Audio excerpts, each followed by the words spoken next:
Namaskar everyone.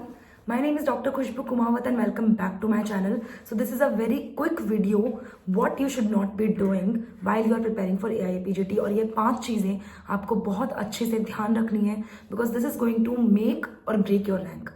तो हम सभी रहे हैं बट कुछ चीज़ें अगर हम ध्यान रखें तो हम अपना रैंक बहुत अच्छे लेवल पर इम्प्रूव कर सकते हैं और अपना सिलेक्शन पक्का कर सकते हैं. सो वीडियो को स्टार्ट करते हैं. सबसे पहली चीज़ इज रिविजन. आप कितना भी पढ़ लें, कितनी लेंथ में भी पढ़ लें, it does not matter. What makes your rank is the amount of revision you do. आप अभी तक जितना पढ़ चुके हैं इन 6 महीनों में, 5 महीनों में, start revising. Even last 10 days में जो हमारा रिविजन होता है और जो स्ट्रैटेजी होती है वो बहुत मैटर करती है. तो आप अभी से ही, आपके पास में जनवरी से एक अच्छा टाइम है, अपने शेड्यूल को इस तरीके से बनाओ कि उसमें 2.5 आवर्स या 3 आवर्स आप रिवीजन को कंपल्सरीली दे रहे हो. बिकॉज आई थिंक आप सबसे अलग तभी दिखोगे जब आप रिवीजन अच्छा कर रहे हो. Second thing, don't ignore your burnouts. एक तो हम बहुत ज़्यादा अपने फेमिलियर एनवायरनमेंट से बहुत इफेक्ट हो जाते हैं. देन वी थिंक कि अगर हम इतने घंटे पढ़ेंगे तो हमें अच्छा होगा, अगर हम नहीं पढ़े तो हमारे अंदर वो गिल्ट बिल्ड होने लग जाता है कि अरे यार मैंने आज ब्रेक ले लिया, अब मैं कैसे करूँगी. Calm down. सबसे पहले तो अपने ब्रेक्स लो. अगर आपको ऐसा लगता है कि आपको एंजाइटी और बहुत गिल्ट सा होता है अगर आप ब्रेक लेते हो, तो जिस दिन आप ब्रेक ले रहे हो ट्राई टू स्टडी फॉर 1 और 2 आवर्स और फिर बाकी का दिन जो चीज़ें अच्छी लगती है वो करो. क्योंकि आप ये नोटिस करोगे कि जब आप ब्रेक्स अच्छे से लेते हो ना तो आपकी एफिशिएंसी डबल हो जाती है और आप जो पढ़ रहे होते हो उसे बहुत अच्छे लेवल पे पढ़ पाते हो. तो ब्रेक्स बहुत इंपॉर्टेंट है. ये भी डिटरमाइन करते हैं कि आप किस तरीके से परफॉर्म करते हैं किसी भी कॉम्पिटिटिव एग्जाम के अंदर. तीसरी चीज़, do not ignore GK and modern. जो सबसे बड़ी चीज़ हम लोग करते हैं, हम लोग मॉडर्न और जीके को बहुत इग्नोर कर देते हैं या फिर लास्ट के लिए छोड़ देते हैं. तो ऐसा मत करो. जीके मुझे पता है कि देखिए कुछ चीज़ें होती है जो रिसेंट होती हैं और वो हमें पता होनी चाहिए लास्ट के लिए, बट जो पुराना जीके का मैटर है जहाँ पर हम CCRAS उनके एस्टैब्लिशमेंट्स वो पुराना वैसा का वैसा ही है. तो एटलीस्ट वो चीज़ें आप लोग पढ़ के अभी से रखो और बाकी जो नई चीज़ें हैं वो आप लास्ट के मंथ्स में कवर कर सकते हो. रही बात मॉडर्न की, तो मॉडर्न हमें बहुत वास्ट लगता है. 2 चीज़ें आप कर सकते हो. पहली चीज़, लास्ट 10 ईयर्स में कौन से टॉपिक से ज़्यादा क्वेश्चन पूछा गया है, इधर इट इज़ पैथोलॉजी या फिर आपका ENT से आ रहा है, वो टॉपिक्स आप पढ़ लो या फिर उन क्वेश्चंस को आप देख लो जो लास्ट ईयर आए थे.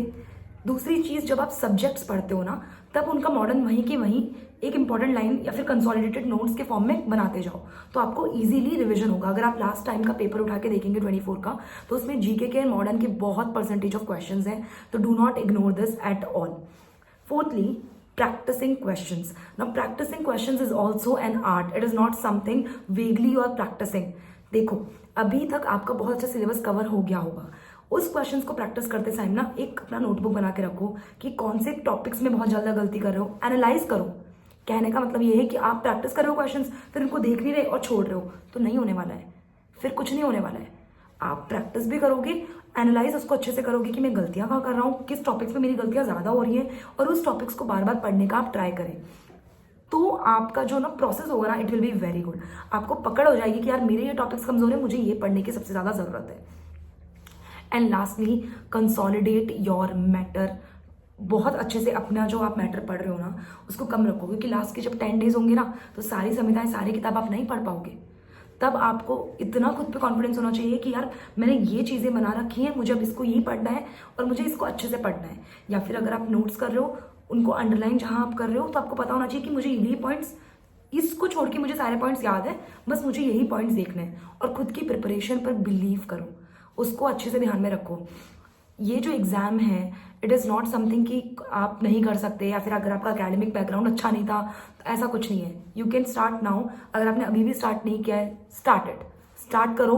अपनी स्ट्रैटेजी अच्छी करो, अपनी संहिता पढ़ो, सब्जेक्ट्स पढ़ो और AIPGT के बाद अपनी तैयारी को मत छोड़ो. इन केस आपका एग्जाम हो जाता है आप पढ़ते रहो, अपना रिविजन करते रहो. देयर विल बी CCRAS के फेलोशिप, जूनियर फेलोशिप असिस्टेंट उनके जॉब्स निकलते हैं. देयर इज़ हमारे पास में CRA भी होता है या फिर कोई भी अदर कॉम्पिटिटिव मेडिकल ऑफिसर के एग्जाम्स. तो ये सब हमें बहुत तैयारी काम आती है. तो जब तक आपका रिजल्ट नहीं आ जाता कंटिन्यू थोड़ा सा अपना पढ़ना उसे कंटिन्यू रखो. आई होप ये वीडियो आपको बहुत हेल्पफुल लगी होगी और ऐसी ही बहुत सारी अच्छी वीडियोस के लिए you can subscribe to my YouTube channel. And I wish you all the very best. You all do wonders in your exams. All the best to you. Thank you.